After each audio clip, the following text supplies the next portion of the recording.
श्रीगुरुभ्यो नमः। गणानां त्वा गणपतिगुं हवामहे कविं कवीनामुपमश्रवस्तमं ज्येष्ठराजं ब्रह्मणां ब्रह्मणस्पत आनः शृण्वन्नोतिभिः सीदसादनं। श्रीमहागणाधिपतये नमः। सदाशिवसमारम्भां शङ्कराचार्यमध्यमाम् अस्मदाचार्यपर्यन्तां वन्दे गुरुपरम्पराम्। श्रुतिस्मृतिपुराणानाम् आलयं करुणालयं नमामि भगवत्पादशङ्करं लोकशङ्करं। नारायणं नमस्कृत्य नरं चैव नरोत्तमं देवीं सरस्वतीं व्यासं ततो जयमुदीरयेत्. జయ గురుదేవ్. 9వ శ్లోకం చూస్తున్నాం మనం. చదువుదాం శ్లోకం. నచ మాం తాని కర్మాణి నిబధ్నంతి ధనంజయ ఉదాసీనవదాసీనం అసక్తం తేషు కర్మసు. అయితే ముందు శ్లోకంలో ప్రకృతిం స్వాం అవిష్టభ్య విసృజామి పునః పునః భూతగ్రామం ఇమం కృత్స్నం అవశం ప్రకృతేర్ వశాత్. సో ముందు శ్లోకంలో ఈ ఈ ప్రాణులందరూ ఈ జగత్ అంతటా పుట్టడానికి నేనే కారణము, మళ్ళీ మళ్ళీ సృష్టి ప్రళయము యొక్క ఈ రెండింటికి కూడా కారణము నేనే అంటున్నాడు. అంతకు ముందు శ్లోకంలో స్థితి నాయందే ఉన్నది అన్నాడు, కానీ భూతములలో నేను లేను అన్నారు. అదంతా అయింది. సో అయితే ఆ డిస్కషన్ అంతా అయ్యి ఇక్కడ ఇంకొక ఇంపార్టెంట్ పాయింట్ చెప్తున్నారు. నేను ఈ భూతగ్రామాన్ని సృష్టిస్తున్నాను, కానీ అంటే ఈ భూతగ్రామం ఏమీ అంతా సమముగా లేదు కదా, విషమంగా ఉంది. తర్హి తే పరమేశ్వరస్య భూతగ్రామం విషమం విదధతః అని చెప్పారు అవతారికలో. ఈ విషమమైనటువంటి భూతగ్రామం అంటే హెచ్చు తగ్గులు ఉన్నాయిగా, తేడాలు ఉన్నాయి, అందరూ ఒకలా లేరుగా, వేరువేరుగా ఉన్నటువంటి, పైగా హెచ్చు తగ్గులు ఉన్నటువంటి ఈ ఈ భూతగ్రామము, ఈ ప్రాణులందరినీ నీవు సృష్టించి తన్ నిమిత్తాభ్యాం ధర్మాధర్మాభ్యాం సంబంధ స్యాత్. అయితే నీవే సృష్టించి ఉంటే వీటన్నిటినీ ఆ భూతంలో ఉండే మంచి చెడులు ధర్మాధర్మాలు వాటితో నీకు సంబంధం ఉన్నది అని అనిపిస్తుంది. అంతే కదా, ఎవరినో ఒకళ్ళు ఏదైనా తయారు చేస్తే ఆ మంచి చెడుకి వాళ్లే కారణం కదా. అలా అనిపిస్తుంది, అలా అనిపించే అవకాశం ఉంది. అయితే అందుకని ఈ శ్లోకం క్లారిఫై చేస్తున్నాడు. చాలా చక్కని పాయింట్ క్లారిఫై చేస్తున్నాడు. మాం తాని కర్మాణి నా నిబధ్నంతి. నన్ను ఈ ప్రాణికోటి యొక్క కర్మలు ఆర్ ప్రాణికోటిని సృష్టించుటకు చేయబడుతున్నటువంటి యాక్టివిటీ ఏదైతే ఉందో, కర్మ ఏదైతే ఉందో, ఆ కర్మ నన్ను బంధించదు. ఎందుకు? ఉదాసీనవద్ ఆసీనం అసక్తం తేషు కర్మసు. ఆ కర్మల యందు నాకు ఆసక్తి లేదు. అంటే నేను కర్తను అన్నటువంటి అభిప్రాయం నాకు లేదు, కర్తృత్వ భావము లేదు. ఉదాసీనవద్ ఆసీనం, కర్తృత్వ భావము లేకుండా ఉదాసీనుని వలె, ఒక సాక్షి వలె ఉన్నాను నేను. సో ఒక సాక్షి వలె ఉంటూ ఈ సమస్త ప్రాణికోటి యొక్క సృష్టి స్థితి లయకు నేను కారణమవుతాను. సో ఇక్కడ శ్రీకృష్ణుడు చెప్తున్నటువంటి మౌలికమైన ప్రిన్సిపల్, కర్మయోగం యొక్క ప్రిన్సిపల్ ఏదైతే ఉన్నదో అది నేను అలాగే చేస్తున్నాను అంటున్నాను. తాను పరమాత్మయ్యి ఈ సృష్టి యొక్క, ఈ జగత్తు యొక్క సృష్టి స్థితి లయకు కారణమై, ఆధారమై, ఆ సృష్టి స్థితి లయ యొక్క కర్మ ఏదైతే ఉన్నదో అది కర్తృత్వ భావము లేకుండా ఉదాసీనుడై సాక్షి వలె చేస్తున్నాను. ఈ సృష్టి యొక్క కర్మలలో నాకు ఎటువంటి ఆసక్తి లేదు. అందుకని ఆ కర్మలు నన్ను బంధించవు. ఈ ప్రాణికోటిలో ఉన్నటువంటి హెచ్చు తగ్గులు, వాళ్ళు చేసే కర్మలు నన్ను బంధించవు అని చెప్తున్నాడు. సో మనం కూడా ఆ విధంగానే ఉదాసీనులమై, ఉదాసీనత అంటే సాక్షి భావం, బాగా చేసినప్పుడు ఆనందము, ఏదైనా బాగా జరగకపోతే దుఃఖము, రెండూ లేకుండా, రాగద్వేషములు లేకుండా కర్మల ఎడల ఈ ఈ పని అంటే నాకు ఇష్టం, ఈ పని అంటే నాకు ఇష్టం లేదు అనేటటువంటి రాగము ద్వేషము ఉన్నటువంటి ద్వంద్వములు లేకుండా చేస్తున్నాను. ఈ సృష్టి స్థితి లయ ఉన్నటువంటి కర్మలు నేను ఉదాసీనుడనై చేస్తున్నాను అని చెప్తుంది. చూసాం మనం నిన్న ఇంట్రడక్షన్. భాష్యం చదువుదాం. నచ మాం ఈశం, నన్ను, మాం అంటే ఈశం, నేను అంటే ఈశ్వరుడన అయినటువంటి నేను, తాని భూతగ్రామస్య, భూతగ్రామస్య అంటే ఈ భూతగ్రామము యొక్క అంటే ఈ సమష్ట ప్రాణికోటి యొక్క ఆర్ మనకి కనిపిస్తున్నటువంటి జగత్తు యొక్క విషమ విసర్గ నిమిత్తాన్ని కర్మాణి, విషమ విసర్గ నిమిత్తాన్ని అంటే ఈ భూతగ్రామము అంత ఈక్వల్ గా లేదు కదా, విషమంగా ఉంది అంటే అన్ఈక్వల్ గా ఉంది. Everybody is not equal. Unequal అయినటువంటి బోలెడన్ని భూతములు బీయింగ్స్ కలిగినటువంటి ఈ జగత్తునకు సృష్టికి కారణమైనటువంటి కర్మలు అని అర్థం. విషమ విసర్గ నిమిత్తాన్ని కర్మాణి, ఆ కర్మలు నా నిబద్ధనంతి, నన్ను బంధించవు. నన్ను ఈశ్వరుడనైన నన్ను ఈ సృష్టికి లయకి స్థితికి ఉన్నటువంటి కర్మలు ఏవైతే ఉన్నాయో అవి నన్ను బంధించవు అంట. ఎందుకు బంధించవు?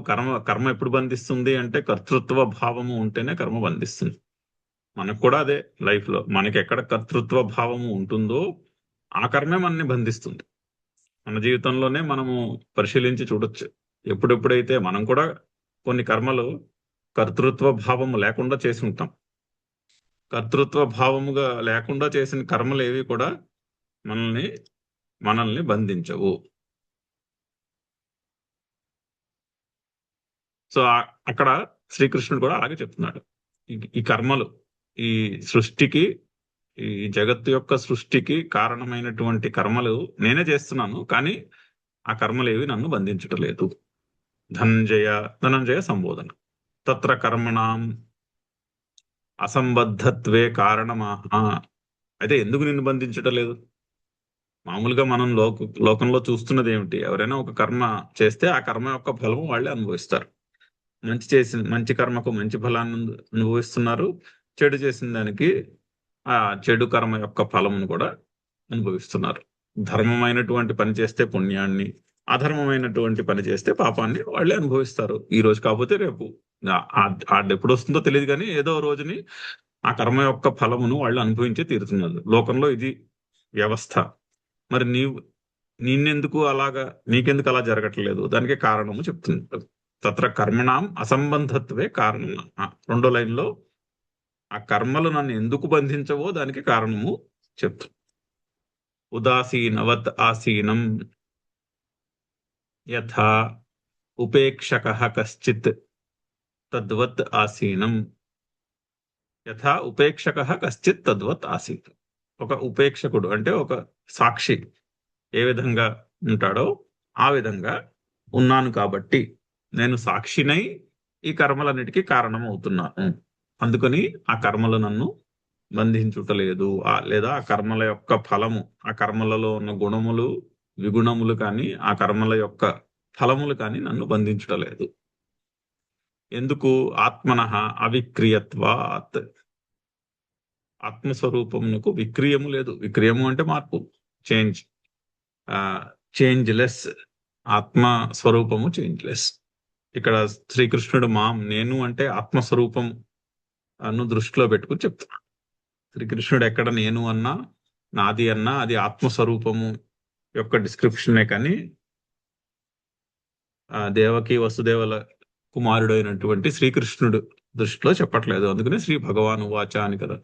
సో ఆత్మనః అవిక్రియత్వాత్, ఆత్మస్వరూపము విక్రియము లేనిది కాబట్టి. అసక్తం ఫలాసంగరహితం. అసక్తం తేషు కర్మసు అంటున్నారు కదా శ్లోకంలో. అసక్తం అంటే ఫలం మీద ఆసక్తి లేకపోవట. అక్కడ ఆసక్తి అంటే ఫలం మీద కోరిక లేకపోవట. ఫలాసంగరహితం. ఆయన కర్మలను చేస్తున్నాడే ఈ ప్రాణికోటిని సృష్టిస్తున్నాడే కానీ ఆ ప్రాణికోటి ఇలా ఉండాలి, వాళ్ళు ఇటువంటి పనులు చేయాలి అనుకుంటుంది కదా. నేను పిల్లలకి ఎడలమైన దృష్టిలో ఒక ఎక్స్పెక్టేషన్ ఉంటుంది. నా పిల్లలు ఇలా ఉండాలి, వాళ్ళు ఇలా చదువుకోవాలి, వాళ్ళు చదువుకుని గొప్ప ఉద్యోగాలు తెచ్చుకోవాలి, వాళ్ళు సుఖంగా ఉండాలి అని ఏవో ఎక్స్పెక్టేషన్స్ ఉంటాయి మన పిల్లల ఎడల. ఎందుకంటే మనకి అక్కడ ఒక రాగము, ఒక కర్తృత్వ భావము ఉన్నది. వీళ్ళు నా వాళ్ళు, నేను నాది అనేటటువంటి ఆ భావం ఉంది. అందు నుంచి ఎక్స్పెక్టేషన్ పుడుతుంది. వీళ్ళు ఇలా ఉంటే బాగుంటుంది, వాళ్ళకి అలా అయితే బాగుంటుంది అనే ఎక్స్పెక్టేషన్. ఈయన ఇక్కడ ఈ పరమాత్మ ఈ జగత్ అంతటికి కారణమవుతున్నాడే కానీ ఆ కర్మల యొక్క ఫలముల మీద ఆయన ఆసక్తి లేదు. ఫలాసంగరహితం, అభిమానవర్జితం, అహంకరోమి ఇది తేషు కర్మసు. ఆ కర్మల యందు నేను చేస్తున్నాను. సాధారణంగా మనందరికీ ఉండేటట్టు మనం ఇంట్లో పిల్లల్ని పెద్ద చేస్తే నేను వాళ్ళని పోషిస్తున్నాను అనేటటువంటి భావం ఉంటుంది. అదే అహంకారం. అహం కరోమి ఇది అహంకార. అదే అభిమానము. అక్కడి నుంచే అభిమానం కూడా పుడుతుంది. సో అభిమాన వర్జితం. కానీ పరమాత్మకు ఈ సృష్టి జగత్తు ఎడల కానీ ఈ జగత్తులో ఉండేటటువంటి భూతముల ఎడల కానీ అహం కరోమి అనే భావము లేదు. అహం కరోమి ఇది తేషు కర్మసు.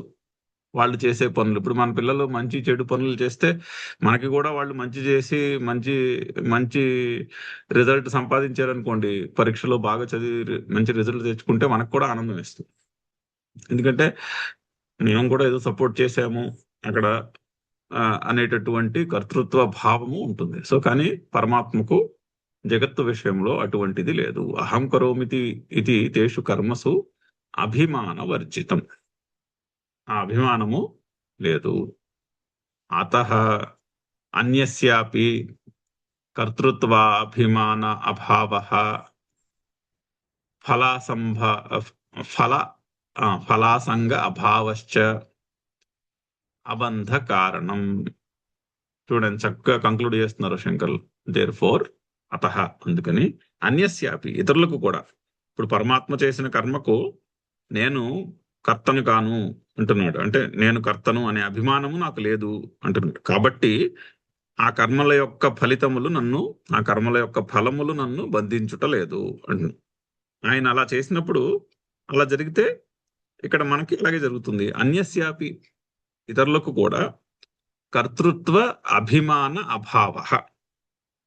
కర్తృత్వ అభిమానం లేదనుకోండి, నేను కర్తను అని అభిమానం లేదనుకోండి, అది ఫలాసంగ అభావశ్చ. పైగా ఫలం మీద ఆసక్తి కూడా ఉండదు. అప్పుడు నేను కర్తను కాకపోతే ఫలం మీద ఆసక్తి ఉండదు.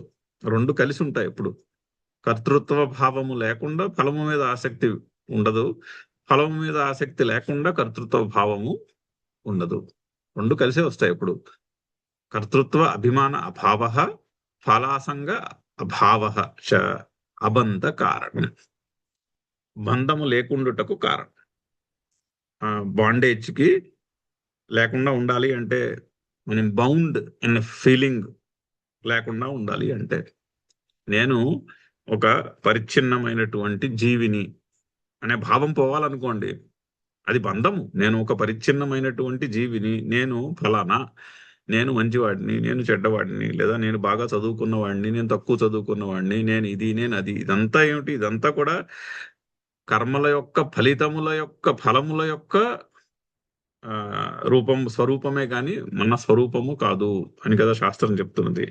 సో ఫలము మీద ఆసక్తి లేకపోతే అదే బంధము లేకుండా ఉండుటకు కారణం అవుతుంది. ఎంత క్లియర్ గా కంక్లూడ్ చేశారో ఆ వర్స్ యొక్క భాష్యాన్ని. అతః అన్యస్య అపి కర్తృత్వ అభిమాన అభావ ఫలాసంగ అభావశ్చ అబంధ కారణం. ఇతరులకు కూడా ఈ విధంగానే సాక్షిభావముతో కర్తృత్వ భావమును వదిలేసి కర్మలు చేసుకుంటూ పోతే ఆ కర్మల యొక్క ఫలములు బంధించవు. ఎందుకంటే కర్మలు లేకుండా ఉండలేం కదా. లేచిన దగ్గర నుంచి పడుకునేదాకా ఏదో చేస్తూనే ఉంటారు. సో నిన్న కూడా చెప్పుకుని గురువారం, ఈ సృష్టి స్థితి లయ పరమాత్మయందు ఎలా ఉన్నాయో మనలోనే ఉన్నాయి. As in macrocosm so in microcosm, యథా బ్రహ్మాండే తథా పిండాండ్. అది అది భూతమునందు, అది దైవమునందు ఏదైతే కనిపిస్తుందో అధ్యాత్మంలో కూడా అదే కనిపిస్తుంది. బయట కాస్మాస్ లో ఏదైతే యాక్టివిటీ జరుగుతూ కనిపిస్తుందో ఉంటుందో జాగ్రత్తగా పరిశీలిస్తే మనలో కూడా అదే యాక్టివిటీ నడుస్తూ ఉంటుంది. సో పొద్దున్నే మనం లేచినప్పుడు మన సంస్కారములో ఉన్నటువంటి సంస్కార రూపమైనటువంటి జగత్ నామరూపములు బయట ఉన్న వాటి మీద ప్రొజెక్ట్ చేసుకుని ఇది నా జగత్తు అనుకుంటున్నాం. పొద్దున్న లేచినప్పుడు జగత్తు వస్తోంది. జగత్తు పడుకున్నప్పుడు ఎక్కడికి వెళ్ళిందో ఎవరికి తెలుసు, ఎవరికి తెలియదు. పొద్దున్న లేచినప్పుడు మళ్ళీ నా సంసారం అంతా, నా జగత్ అంతా మళ్ళీ నా ముందు ప్రత్యక్షం అవుతున్నది. ఎక్కడి నుంచి వస్తున్నది? బయట లేదు అది. ఎందుకంటే జగత్ అంటే నామరూపములే జగత్తు. నామరూపములు తీసేశారు అనుకోండి, ఈ జగత్తులో మనకి కనిపించే అనుభవానికి వచ్చే ప్రతిదాని యొక్క నామరూపములన్నీ మీరు ఎక్స్క్లూడ్ చేశారనుకోండి, ఏం మిగులుతుంది? ఏమనాలో తెలియదు. మిగిలిన దాన్నే పరమాత్మ అంటున్నారు. సో ఉన్నది అది ఒక్కటే. నామరూపములు ఎక్కడున్నాయి? బయట వస్తువులు వచ్చి చెప్పట్లే, కొండ వచ్చి చెప్పట్లేగా నేను కొండనని, మామిడి చెట్టు వచ్చి చెప్పట్లేదు కదా నేను మామిడి చెట్టునని. అది కొండని, ఇది మామిడి చెట్టు అని మనం పెట్టుకున్న పేర్లు. ఇది తీయగా ఉందని, అది ఉప్పగా ఉందని, అది ఎక్కడి నుంచి ఉంది? మన బుర్రలో ఉంది అదంతా. మనం పెట్టుకున్నటువంటి నామరూపములే. కానీ సముద్రము నీరు వచ్చి చెప్పట్లేదు నేను ఉప్పగా ఉన్నానని. సముద్రపు నీరు ఉప్పగా ఉందని మనం చెప్తున్నాం. సో ఆ నామరూపములు మన నుంచే సృష్టి జరుగుతున్నది. పొద్దున్నే మనమే ప్రొజెక్ట్ చేసుకుంటున్నాం. సో సృష్టి ఎక్కడి నుంచి జరుగుతుంది? మన నుంచి జరుగుతుంది. మళ్ళీ రాత్రి పడుకున్నప్పుడు మెలకుగా ఉన్నంతసేపు ఆ నామరూపములు మనలోనే ఉన్నాయి. వాడి నామరూపముల యొక్క స్థితి మనలోనే ఉంది. మళ్ళీ రాత్రి పడుకున్నప్పుడు నామరూపములు ఎక్కడికి వెళ్ళిపోతున్నాయి? ఆ నామరూపములు మనలోనే డిజాల్వ్ అయిపోతున్నాయి. ఆ విధంగా సృష్టి, స్థితి, లయ. మన జగత్తు యొక్క సృష్టి, స్థితికి, లయకు మనమే కారణం రోజు. ఇక్కడ శ్రీకృష్ణుడు ఏ విధంగా అయితే ఈ సమస్త ప్రాణికోటికి యొక్క సృష్టికి, స్థితికి, లయకి నేనే కారణం అంటున్నాడో, అదే విధముగా అధ్యాత్మములో at the level of the microcosm మన జగత్తునకు, అంటే మన నామరూపముల యొక్క సెట్, ఒక నామరూపముల యొక్క సెట్ ఏదైతే ఉందో అదే జగత్ అంటే. జగత్ అంటే బయట ఉన్న ఫిజికల్ ఆబ్జెక్ట్ కాదు. ఫిజికల్ ఆబ్జెక్ట్ ఏముందో ఎవరికి తెలియదు, నామరూపములే తెలుస్తాయి.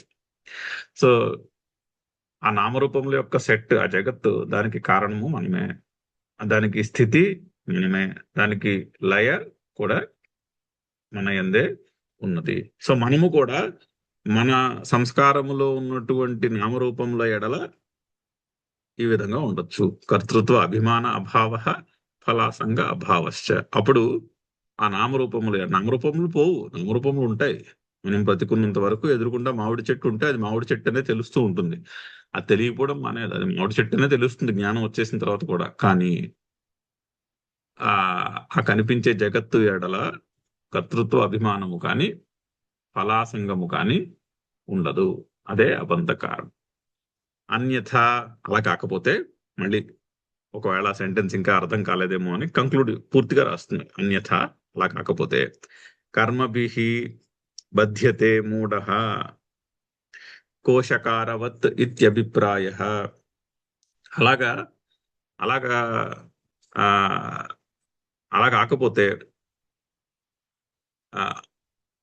కర్మభిః బధ్యతే మూఢః, కర్మలు మూడుని బంధిస్తాయి. మూఢుడు అంటే ఎవరు? కర్తృత్వ అభిమానము ఉన్నవాడు, అంతే కదా. అన్యథా మూఢః బధ్యతే కర్మభిః. ముందు సెంటెన్స్ లో అన్యస్యాపి కర్తృత్వ అభిమాన అభావ ఫలాసంగ అభావ అని చెప్తున్నారుగా. అది లేనివాడు మూఢుడయ్యాడు. మూఢుడు అంటే కర్తృత్వ భావము ఉన్నవాడు. మూఢుడు ఎందుకు మూఢుడు అంటున్నారంటే, యాక్చువల్లీ ఇక్కడ మన జీవితంలో జరిగే పనుల ఎడల కూడా మనకి కర్తృత్వ భావం ఏమీ బై డిఫాల్ట్ లేదు. మనం ఆరోపించు కూర్చుని, మనం అనుకుంటేనే వచ్చింది నేను కర్తను అని. మనం అనుకోపోతే లేదు. మనం అనుకోపోయినా కూడా ఆ పనులన్నీ నడుస్తాయి. మన కర్తృత్వ భావం తీసేసి పక్కన పెట్టినా కూడా జీవితంలో మనం చేసిన పనులు రఫ్గా అవే పనులు, ఆ పనులన్నీ అలాగే నడిచి ఉంటాయి. కానీ కర్తృత్వ భావం పెట్టుకుని మనము దాని యొక్క బంధములో ఉన్నాము. మూఢః బధ్యతే కర్మభిః. ఏ విధంగా? కోశకారవత్, కోశకారవత్ అంటే ఒక గూడు కట్టుకొని దానిలో మరణించేటటువంటి ఒక పక్షి, ఆ కోశకారవత్ అందులోనే మరణించేటటువంటి ఎగ్జాంపుల్. అటువంటి ఆ, జీవి వలె ఆ, మూఢుడు తాను చేసిన కర్మలలో కర్తృత్వ భావమును ఆ, ఆపాదించుకుని ఆ కర్మల యొక్క ఫలములలో బందీ అయి ఉంటూ ఉంటాడు. నేను కర్తను అనుకుంటే మరి చేసిన పని యొక్క ఫలమును అనుభవించేదాకా ఇక్కడికి రావాల్సి వస్తుంది.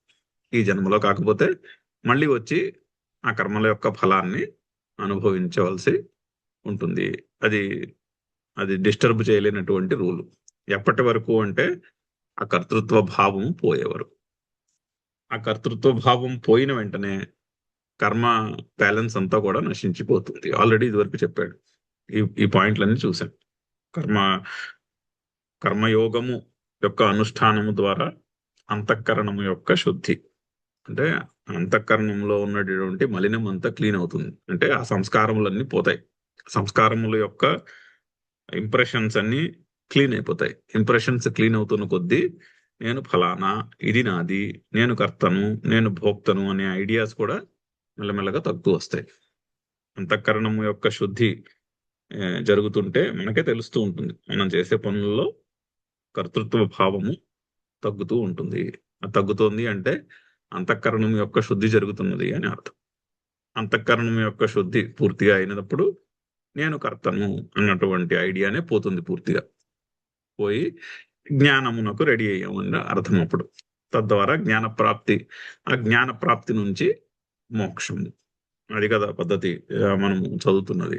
సో ఆ విధంగా ఆ కర్తృత్వాభిమానమే లేకపోవుటయే ముక్తికి, మోక్షమునకు కారణం. అబంధము అంటే ఏమిటి? బంధము లేకపోవటే ముక్తి, అదే మోక్షం. మోక్షమునకు కారణము. చక్కగా ఆ శ్లోకాన్ని కంక్లూడ్ కూడా చేశారు శంకర్లు. చక్కగా చదువుదాం ఇంకొకసారి శ్లోకము. నచమాం తాని కర్మాణి నిబధ్నంతి ధనంజయ ఉదాసీనవదాసీనం అసక్తం తేషు కర్మసు. మయాధ్యక్షేణ ప్రకృతి సూయతే సచరాచరం హేతునానేన కౌంతేయ జగద్విపరివర్తతే. అవతారికి చూద్దాము. తత్ర భూతగ్రామం ఇమం విసృజామి ఉదాసీనవత్ ఆసీనం ఇది చ విరుద్ధం ఉచ్యతే. అయితే అక్కడ కాంట్రడిక్షన్ ఉంది, పారాడాక్స్. భూతగ్రామం విసృజామి, నేనే సృష్టిస్తున్నాను అంటున్నాను, కానీ ఉదాసీనవత్ ఆసీనం అంతే కదా. Paradoxical statements. ఈ 9వ చాప్టర్లో అన్ని పారాడాక్సికల్ శ్లోకాలే. అన్ని శ్లోకాల్లోనూ పారాడాక్స్లే, అన్నిటిలోనూ కూడా కాంట్రడిక్టరీ స్టేట్మెంట్స్. భూతములన్నీ నాలో ఉన్నాయన్నాడు ఒక శ్లోకంలో, ఆ ఇమీడియట్ నెక్స్ట్ శ్లోకంలో ఈ భూతములేవి నాలో లేవన్నారు. ఎందుకు అంటే ఇన్ రియాలిటీ జగత్తు లేదు, జగత్తు కనిపించేదే కానీ నిజంగా ఉన్నది కాదు. అందుకని ఆ జగత్తు లేనే లేదు అని చెప్పడానికి మత్స్థాని భూతాని అని ఓ శ్లోకంలో చెప్పి ఇమ్మీడియట్ గా నెక్స్ట్ శ్లోకంలో నచ మత్స్థాని భూతాని, పారాడాక్స్. అది ఒకటి చూసాము. అలాగే ఇంకో పారాడాక్స్ చెప్పారు, మత్స్థాని భూతాని నాహం తేషు అవస్థిత. ఈ భూతములన్నీ నాలో ఉన్నాయి కానీ ఈ జగత్తంతా నాలో ఉంది, కానీ నేను జగత్తులో లేనన్నా. ఈ జగత్తు, ఈ ప్రాణికోటి యందు నేను లేను అన్నా. ఆ తర్వాత శ్లోకంలో నచమత్స్థాని భూతాని అన్నారు. 2 రకాల పారాడాక్సులు చూసాము ఆల్రెడీ. చాలా ఇంపార్టెంట్ స్టేట్మెంట్స్ వేదాంతము యొక్క ప్రిన్సిపల్స్ అర్థం చేసుకోవడంలో. సో ఈ జగత్ అంతటికి కారణము నేను, కానీ ఈ జగత్తు యథార్థమా అది ప్రశ్న. జగత్ అనగానేమి? ఇందాక చెప్పుకున్నట్టు నామరూపములు. అయితే నామరూపములు యథార్థములా అంటే నామరూపములు యథార్థములు కాదు. ఎందుకంటే నామరూపములు మన బుర్రలో ఉన్నాయి, మన సంస్కారం నుంచి పుట్టినవే, కానీ అవి యథార్థములు కావు. సో అవి యథార్థములు కానప్పుడు నిజంగా జగత్తు ఉన్నదా? నిజంగా జగత్తు లేదు. జగత్తు ఉన్నట్టు అనిపిస్తుంది. ఎండమావి వలె ఉన్నట్టు అనిపిస్తుంది, అంతే. ఎప్పటి వరకు? అది ఎండమావి అని తెలిసే వరకు అనిపిస్తుంది. తెలిసిన తర్వాత పోయి. చీకట్లో తాడును చూసి తాడు మీద పాము కనిపించింది. పాము వలె కనిపించింది. పాము కాదు, అది పాము లాగా అనిపించింది, అంతే. నిజంగా పాము ఉందా? లేదు. అయితే తాడులో ఉంది. పాము ఎక్కడుంది? తాడులో ఉంది. ఆ మరి తాడు పాములో ఉందా అక్కడ? ఆ ఎగ్జాంపుల్లో లేదుగా. ఎందుకంటే పామే లేదు అసలు. ఉన్నది పామే కాదు. పాము ఉంది అని మనం అనుకున్నాం. అనుకున్నంతసేపు పాముకి అధిష్టానం ఏమిటి? తాడు. నిజంగా పాములో తాడు ఉందా? లేదు. అందుకని మత్స్థాని భూతాని నచ మత్స్థాని భూతాని. నిజంగా పాము ఉందా? లేదు. పోని పాములో త్రాడుందా? లేదు. ఈ పారాడాక్స్ ఇన్ డీటెయిల్ చూసాం. అలాగే భూతగ్రామమును నేను సృష్టించాను అన్నాడు, కానీ ఉదాసీనవత్ ఆసీన అంటు. ఉదాసీనుని వలె, సాక్షి వలె ఉన్నాను అంటుంది. ఇత్తిచ విరుద్ధం ఉచ్యతే తత్పరిహారార్థం. ఆ పారాడాక్స్ ని పరిహారం చేయుటకు ఇక్కడ చెప్తున్నాడు. సో మయా అధ్యక్షేణ ప్రకృతి సూయతే స చరాచరం హేతునా అనేన కౌంతేయ జగత్ విపరివర్తతే. అయితే ఈ జగత్తంతయు కూడా నా అధ్యక్షతలోనే నడుస్తున్నది. మయా అధ్యక్షేణ ప్రకృతి సూయతే. నా అధీనములోనే ఈ జగత్తంతా కూడా. ఎటువంటి జగత్తు? సచరాచరం, కదులుతున్నటువంటిది, కదలనివ్వండి కూడా. చర అచర జగత్తు అంతే కదా. జగత్తులో కనిపించేవన్నిటికీ రెండు కేటగిరీ, రెండు బకెట్లలో వేస్తే ఒకటి లివింగ్, ఇంకోటి నాన్ లివింగ్. సో చర అచర, సచరాచరం, చర అచరముతో కూడుకున్నటువంటి జగత్తు మయా అధ్యక్షేణ సూయతే, నా అధ్యక్షత చేతనే పుడుతూ ఉన్నది. కౌంతేయ, ఓ కౌంతేయ, అనేన హేతున, ఈ కారణము చేతనే జగత్ విపరివర్తతే, జగత్తు ముందుకి సాగుతూ ఉంటుంది. ఇప్పుడు చూడండి, మనము పొద్దున్న లేచినప్పుడు కూడా అధ్యాత్మ లెవెల్లో కూడా మనం పొద్దున్న లేచినప్పుడు మన జగత్ ఎక్కడి నుంచి వస్తున్నది? జగత్ అంటే మనకి అనుభవానికి వచ్చే నామరూపంలో ఎక్కడి నుంచి వస్తున్నాయి? మన నుంచే వస్తున్నాయి. మనలో ఉన్న సంస్కారములను బట్టే మన అనుభవానికి వచ్చే నామరూపములు కూడా. మనలో లేనిదేది మన అనుభవానికి రాదుగా. అలా అనిపిస్తుంది, కొత్త విషయం తెలుసుకున్నానని అనిపిస్తుంది, కానీ మనలో సంస్కారం లేనిదేది కూడా మన అనుభవానికి రాదు. ఇప్పుడు ఫర్ ఎగ్జాంపుల్, వేరే ప్లానెట్ నుంచి ఒక ఏలియన్ వచ్చింది అనుకోండి, మనకి మంచినీళ్ళు తాగితే దాహం తీరుతుంది, కానీ ఆ ఏలియన్కి మంచినీళ్ళు తాగితే దాహం తీరుతుందంటారా? ఏమో చెప్పలేం. దాని సంస్కారాన్ని బట్టి, ఆ ఏలియన్లో ఉన్న సంస్కారాన్ని బట్టి గ్యారంటీగా మనలాగే మంచినీళ్ళు తాగితే ఆహా దాహం తీరింది అన్న ఫీలింగ్ వస్తుందా? We don't know. ఆ జీవిలో ఉన్నటువంటి సంస్కారాన్ని బట్టి. కానీ మనకైతే గ్యారంటీ, మనుషులైతే గ్యారంటీగా మంచినీళ్ళు తాగితే ఆహా అన్నటువంటి, ఎప్పుడు మంచినీళ్ళు తాగినా దాహం వేసినప్పుడు ఒక రకమైనటువంటి చక్కని భావం పుడుతుంది. మంచినీళ్ళలో ఆ శక్తి ఉంది. అయితే నిజంగా శక్తి మంచినీళ్ళల్లో ఉందా, లేకపోతే ఆ సంస్కారము మనలో ఉన్నదా? అది ఆలోచించవలసినటువంటి పాయింట్. జాగ్రత్తగా ఆలోచిస్తే ఆ శక్తి మంచినీళ్ళలో లేదు, ఆ సంస్కారం మనలో ఉంది. కాబట్టి మంచినీళ్ళు తాగినప్పుడు ఆ చక్కని అనుభవము, ప్రతిసారి ఓ గుటక నీళ్లు తాగినప్పుడు ఆ చక్కని అనుభవం కలుగుతుంది. ఎందుకు అంటే ఆ సంస్కారం మనలో ఉన్నది. అది మనలో ఉన్న సంస్కారము మంచినీళ్ళ మీద సూపర్ ఇంపోజ్ చేయబడుతున్నది. అది చెప్పండి. సో అందుకని నా జగత్తుకి అధ్యక్షుడు ఎవరు? నేనే. ఈ జగత్తంతటికి అధ్యక్ష పరమాత్మ. నా అనుభవాలకి అధ్యక్షుడిని నేను. ఎందుకంటే నాలో ఉన్నటువంటి సంస్కారములే బయట ఉన్న జగత్తు, వస్తువులు, మనుషులు, పరిస్థితుల మీద అధ్యారోపణ చేయబడుతున్నాయి. సో మయా అధ్యక్షేణ, జగత్తు లెవెల్లో పరమాత్మ తన యొక్క అధ్యక్షత వహిస్తుంటే ఒక అధ్యాత్మము లెవెల్లో మనం పరిశీలిస్తుంటే ఒక ఇండివిజువల్ లెవెల్లో ఉన్నటువంటి అనుభవాలకి అధ్యక్షుడను నేనే, మయా అధ్యక్షేణ, నా చేతనే ఈ ప్రకృతి అంతా ముందుకి నడుస్తున్నది. సచరాచరం, ఈ చరాచర జగత్తు ఒకటే కాదు, మన అనుభవంలో కూడా అంతే. మన అనుభవానికి వచ్చే చరాచర జగత్తు యొక్క నామరూపములు ఏవైతే ఉన్నాయో అవన్నీ మనలోనే ఉన్నాయి. మొబైల్ ఫోన్ చూసి ఇది మొబైల్ ఫోన్ అన్నటువంటి సంస్కారం ఎక్కడుంది? అది మనలోనే ఉంది. అది ఒక మనిషిని చూసి ఈ మనిషి ఫలానా అని ఎక్కడి నుంచి వచ్చింది? అది మన నుంచి వచ్చింది. మనము సృష్టించుకున్నాం. ఇప్పుడు పెళ్ళైనప్పుడు భార్య భర్తను, భర్త భార్యను సృష్టించుకున్నాడు. ఆ రిలేషన్షిప్ ని సృష్టించుకున్నారు భార్యాభర్తలు పెళ్ళైనప్పుడు. ఇంతకు మునుపు లేదుగా, ఇంతకు మునుపు లేదు, జగత్తు చెప్పట్టలేదుగా, మనము అది సృష్టించుకుంటున్నాం. సో ఈమె నా భార్య లేదా ఇతను నా భర్త, ఇది నా ఇల్లు అనేటటువంటిది ఆ జగత్తు ఎక్కడి నుంచి పుట్టింది? ఆ జగత్తు మన నుంచే పుట్టినది, మేమే క్రియేట్ చేస్తున్నాం. సో మయా అధ్యక్షేణ, వేరే వాళ్ళు ఎవరు చేయలేదు, మనమే చేసుకున్నాం. మయా అధ్యక్షేణ సచరాచరం ప్రకృతి సూయతే, ఈ జగత్తంతా కూడా నా అధ్యక్షతలోనే పుడుతూ ఉన్నది. అనేన హేతునా కౌంతేయ జగత్ విపరివర్తతే, ఈ కారణము చేతనే ఈ జగత్తు ముందుకు సాగుతూ ఉన్నది. ఇంకా చెప్పబోతున్నాడు నెక్స్ట్ శ్లోకంలో. చదువుదాము దీని యొక్క భాష్యం చదువుదాము. మయా సర్వతః దృశిమాత్ర స్వరూపేణ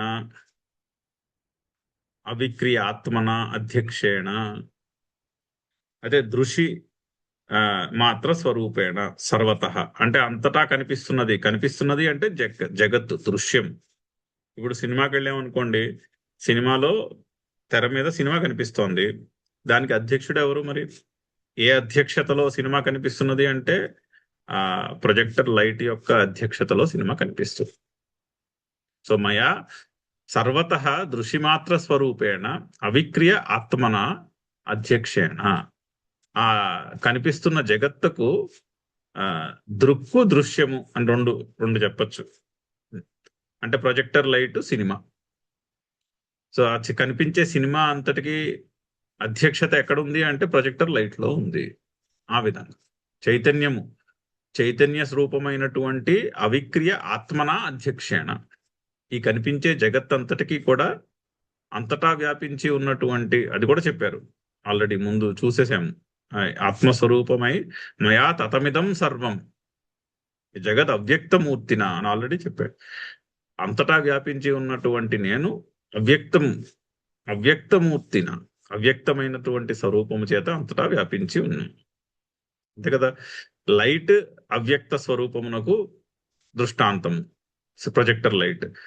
కనిపించే సినిమా వ్యక్తమైనటువంటి జగత్తునకు దృష్టాంతం.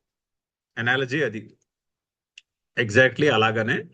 మరి అయితే సినిమాలో కనిపించే సీనరీస్ అంతటినీ వ్యాపించి ఉన్నది ప్రొజెక్టర్ లైట్. ఈ ఎగ్జాంపుల్ చాలాసార్లు చెప్పుకున్నాం. ఎన్నిసార్లు చెప్పుకున్నా ఆ ఎగ్జాంపుల్ ఎంత చక్కని ఎగ్జాంపుల్ అంటే, అన్ని ఇక్కడ ఉన్న శ్లోకాలన్నీ ఎక్స్ప్లెయిన్ చేయాలంటే సినిమా ప్రొజెక్టర్ ఎగ్జాంపుల్ ఒకటి జాగ్రత్తగా పరిశీలించి అర్థమైతే చాలు. అన్ని వేదాంతంలో చెప్పే ప్రిన్సిపల్స్ అన్ని చక్కగా సినిమా యొక్క దృష్టాంతానికి అన్వయిస్తాయి. సో దృశిమాత్ర స్వరూపేణ అవిక్రియ ఆత్మన అధ్యక్షేణ,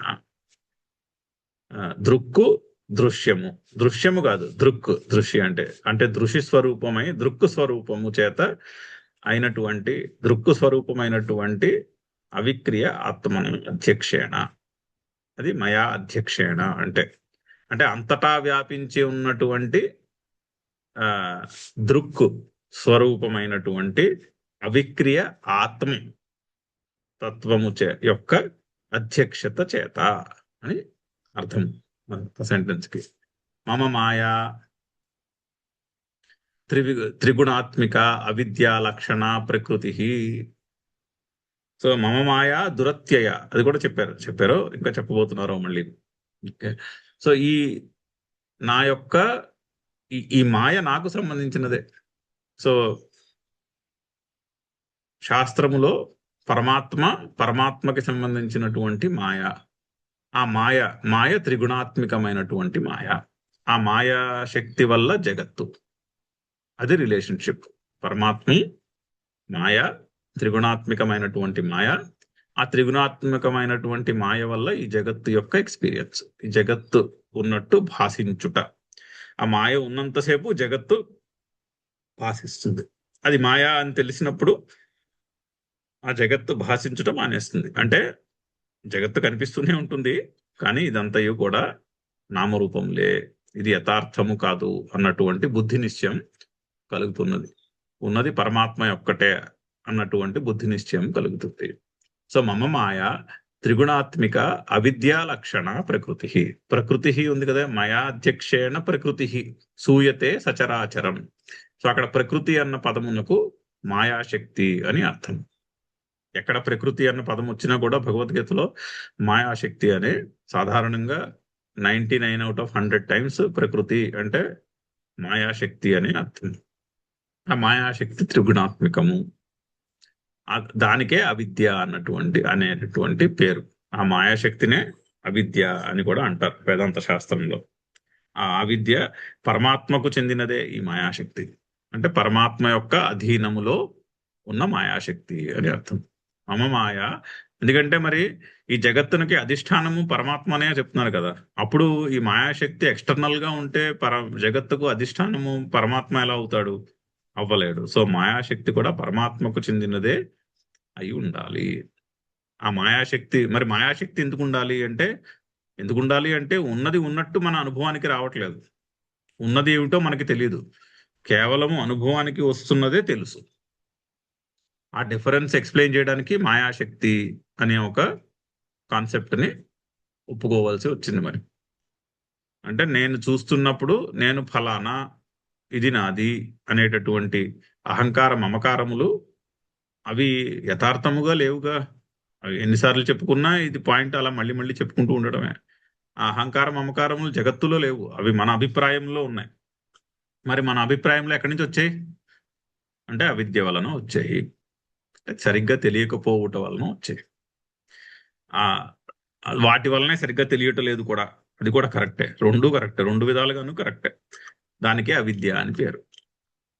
జీవుని లెవెల్లో అవిద్య అంటాము, పరమాత్మ లెవెల్లో దాన్ని మాయా అంటారు.